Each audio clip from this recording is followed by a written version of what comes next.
Just to mention a small Maisa,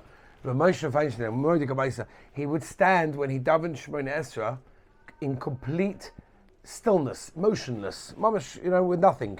He was like standing straight during Shemonei Esrei. Somebody said to me, Rebbe, like, what's trying? Many people say they sway, they go backwards or whatever, like completely mamash, still, right? So I asked him what's pshat. So he explained like this. He said that he was once brought in for a interrogation by the communist authorities in the city in Russia, and he was forced to stand in this erect, complete position without motioning, without moving for hours. He said, and he said to himself at the time, if that's what I do when I'm worried about the Russian army and the Russian deputy and whatever it may be and the authorities over there, the Melech Malchem Lochim, I'm talking to him, mamish. It's an unbelievable thing. I have to do the same thing, or at least no less than that. Now, one of the things I told you that we're going to discuss today, before we get to the actual words, again, we need to get to the words of Shemonei Esrei. We'll be doing that tomorrow, Be'ez Hashem. But yesterday we started a little bit the idea of where Shemonei Esrei came from, a bit of the history of Shemonei Esrei. Today we want to go to the idea of why are there 18 or 19 brachas. Ve'ikah, remember, the original takana of Shemonei Esrei was 18 brachas. Afterwards they added another one, but really it was 18 brachas. That's why it's got the name Shemonei Esrei, 18 brachas. So let's go a little bit of a deep understanding. Why are there 18 brachas? So the Gemara Brachas, Chav Ches Amud Beis, tells us, Rabbi Yossi says, why is there 18 brachas in Shemonei Esrei?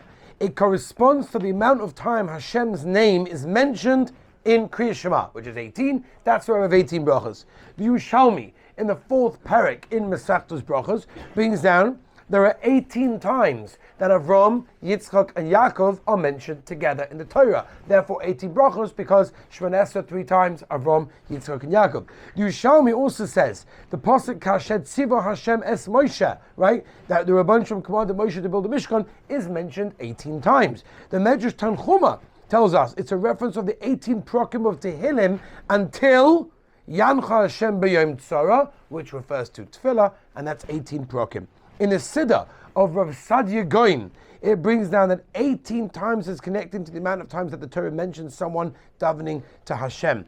In fact, the Torah brings in Kuf Yud Ches in Orach Chaim, the Torah brings down, if you add up the Roshei Tevas, that's the first letters of the brachas in Shemonei Esrei, it adds up to 18,000, which is the number of malachim that accept the tefillahs of Klal Yisrael. There's a Medrash Tanchuma in Parshas Vayera that brings down that corresponding the 18 brachas of Shemonei Esrei, there are 18 sets of joints that make up the spine. Now, the way that the Anshe Knesset Gedola set up Shemonei Esrei is as follows. It begins with the first 3 brachos of what we call Shvach, which is praise, Avos, and then it moves on to the 13 personal requests, and after that we have the 3 end brachos of Haidah and Shalom, of course, as well. So even though we look at Shemonei Esrei as be'etzem 19 individual brachos, the Gemara reveals to us very clearly in Gemara Brachos Lamed Daled that actually it consists of 3 segments, and that's how we're going to be splitting up the Shurim as well.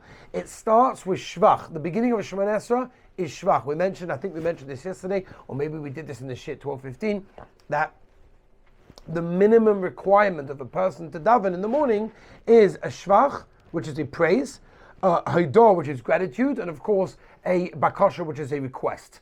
Therefore, our Shemonei Esrei is made up. That's why it's important to understand the makeup of the Shemonei Esrei before we go through the words. The Shemonei Esrei is made up into 3 separate segments. Number 1 is Shvach. That means before we ask from Hashem what we want and what we need, we're going to say a great praise for the Master, for the Melech Malchem Lochem. After that, we go to requests, and we start requesting all the things that we would like and that we need in our lives. And after that, we have gratitude, Haidah, that after receiving things, or even after having the opportunity to ask, we say thank you for even the opportunity to do that, like a servant who thanks his master for granting his requests. Therefore, Shemonei Esrei is not meant to be just a time that we have to daven and say the words, but we are meant to feel transported into a personal audience with the Melech Malchei Amlochim. And when a person stands there, understand, think for a moment. Yisod V'Sharash Voda brings down that if only a person will stop for a moment to think, Who is he, capital W? Whom is he about to speak to, capital T? You have to realize we're about to speak mamish to the Rebbeinu Shalom, right? We're going to talk about the 3 steps back for that reason as well. And then we'll talk a bit tomorrow about the words. There's a Gemara in Brachos. The Gemara tells us, why do we have to establish Shemonei Esrei with our feet standing together? Why? Because we want to be like a malach. A malach has one leg. There's no separation. That's why we stand like a malach. Reb Shimshon Raphael Hirsch brings down that malachim have something else as well, and that is no bechira. They have no free will, because they only have a job, whatever job that the Rebbeinu Shalom sent them down to be able to do. Humans, on the other hand, have bechira. We have free will, which is why specifically when we stand, we want to be like a malach in that way. And we relinquish our free will and we offer ourselves totally to the Rebbeinu Shalom.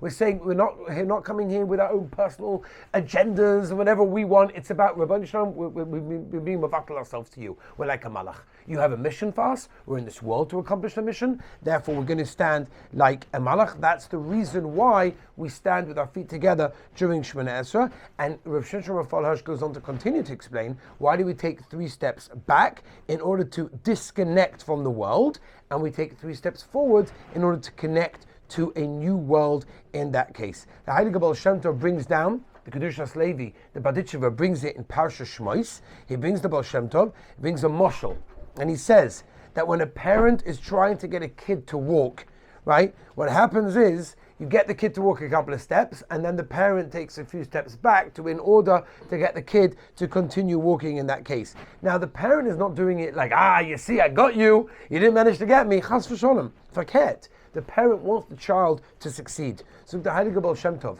when Shemonei Esrei occurs and we take 3 steps back, Hashem may look hidden, but rather he's distancing himself in order for us to be able to push ourselves to get a clearer picture of the Rebbeinu Shalom. As I state, the Heilige Baal Shem Tov. Tomorrow, Be'ez Hashem, we're going to start to go through the actual words of Shemonei Esrei. Join us then.